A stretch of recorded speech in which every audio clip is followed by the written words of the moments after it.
Michelle, and I'm going to show you how to do the Jazzy Blox bracelet now. It's a really simple project to do. Even though it looks pretty complicated, it is super easy. So let's get started. I have 4 pieces of beading cable cut already. They're 1 foot each, and I have a stopper on one end of each of them so my beads don't fall off. So the Jazzy Blox is a 4-strand pattern. Okay, so we're going to string each strand one at a time. So the first string, I'm going to do an edge color and some seed beads. And the pattern is your little glass brick here, and then 2 seed beads, and another brick, and 2 seed beads, and we're going to keep going until it pretty much fits around your wrist with about a 1-inch clearance. Okay, and that's it. Sometimes it's easier to pick up the seed beads by not actually picking them up with your fingers, but by using the cable and poking it through the bead while they're on the bead mat like this.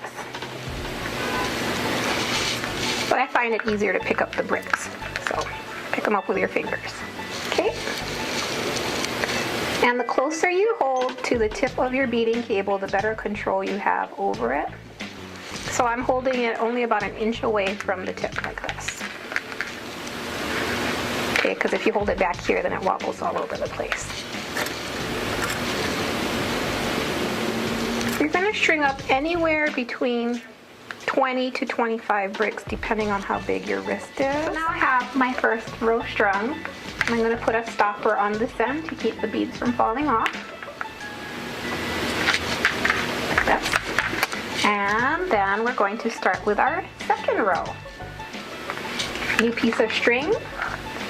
I'm going to go through the first brick of the first row like this, and then I'm going to string on a brick that will belong in the middle of the bracelet. That will be this one. Okay, and then you'll alternate going through beads that are on the first row and the middle row.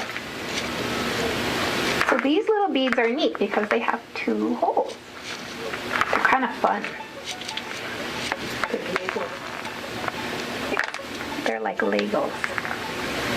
Okay, and the reason why it's good to have like some slack in between the beads like this and some wiggle room is that it makes it easier to go through the bead that's on the first row.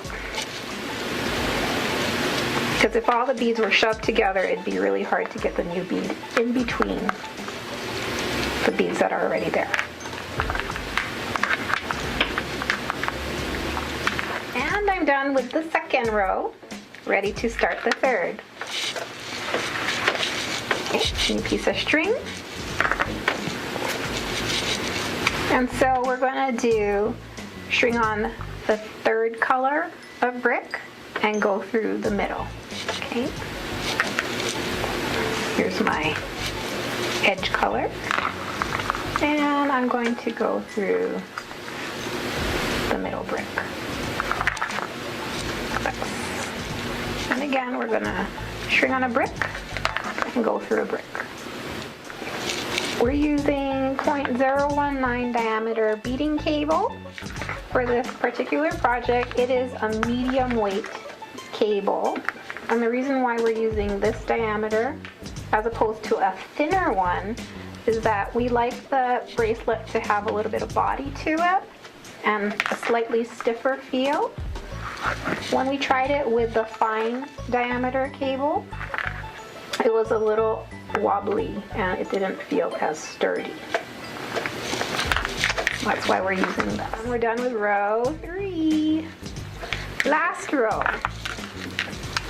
So the last thing we're going to do with our 4th piece of beading cable is we're going to go through the edge brick and then string on 2 seed beads.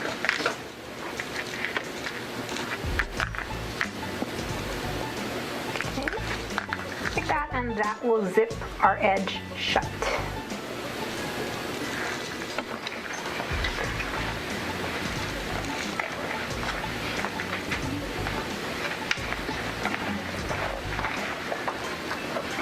Okay, so I have my 4th row all strung. Let's put the stopper on the end just to keep the cable from pulling out. And now we are ready to crimp. So now we're ready to crimp the first side of our bracelet. And it's really easy to do the first side. What you're going to do is you're going to string on your crimp. This is a 2 by 2 millimeter twisted crimp that I'm using. And then I'm going to string on a wire protector. These are like little pants for your beading cable. And I'm going to go back through the crimp like that, so I made like a complete loop. And squeeze the leg of the pants together so it's pretty closed at the bottom. And while holding the bottom edge of the crimp and pushing it up against the bottom edge of the pants, I'm going to use my chain nose plier, cover as much of the crimp as I can, and squeeze. I'm going to flip it and squeeze it to make sure that it is pretty well squished. Okay, I'm going to do that 3 more times to do all 4 strands on this side of the bracelet. So crimp, pants. I'm going to go up through one leg of the pants, down through the other, like that. Slide my crimp onto both ends of the cable. Squeeze the pants legs together. And use my chain nose plier, cover as much of the crimp as you can, and press.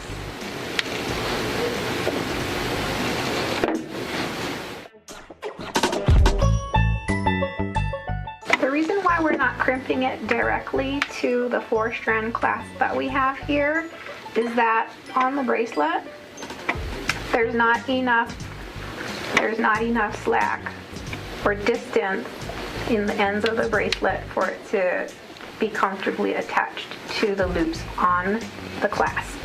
So we needed just a little bit more play, and so we're going to use some jump rings at the end to attach our crimped loops to the loops on. All 4 of my ends on the first side of my bracelet crimped. I'm going to remove my bead stoppers. Now my thread won't pull out. And then I'm going to just use wire cutters to cut these little tails away from my piece.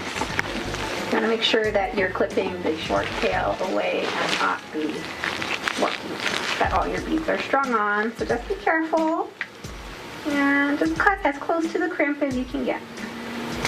Make sure that you have the flat edge of the cutter against the crimp.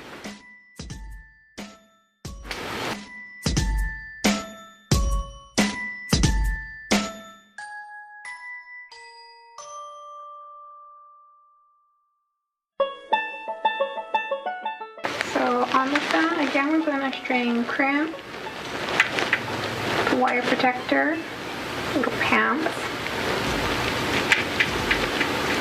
go back through and back through the crimp. At this point, I find it easier to squeeze the pants legs together now, like that,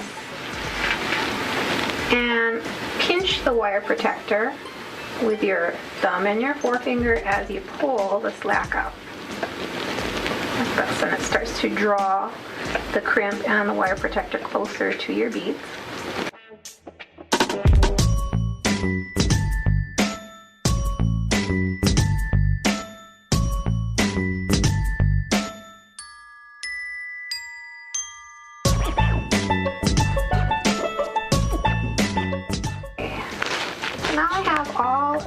my crimps and wire protector strung on, and notice that there's like a little bit of wiggle here.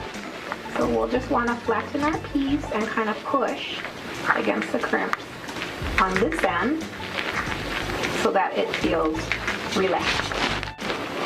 So cover as much of the crimp as you can.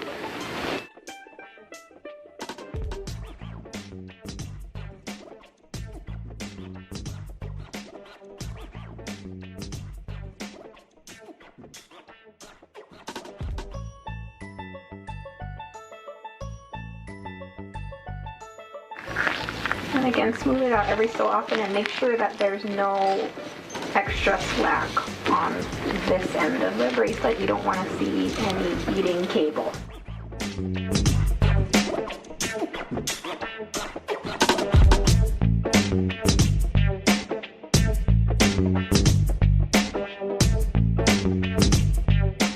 All 4 crimps squished. Just check to make sure that their crimps are squished really flat so that there's no gap that your cable can slip out of, and then you can start trimming your cable ends away, the tails.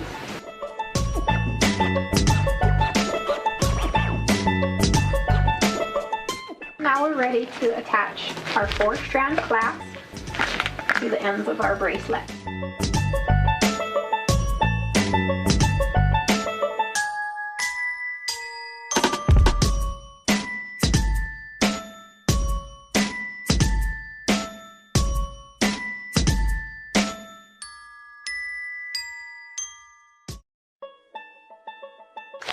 And for at least the first attachment, we're going to want to have the clasp closed so we can make sure that we are lining up the clasp properly on our piece.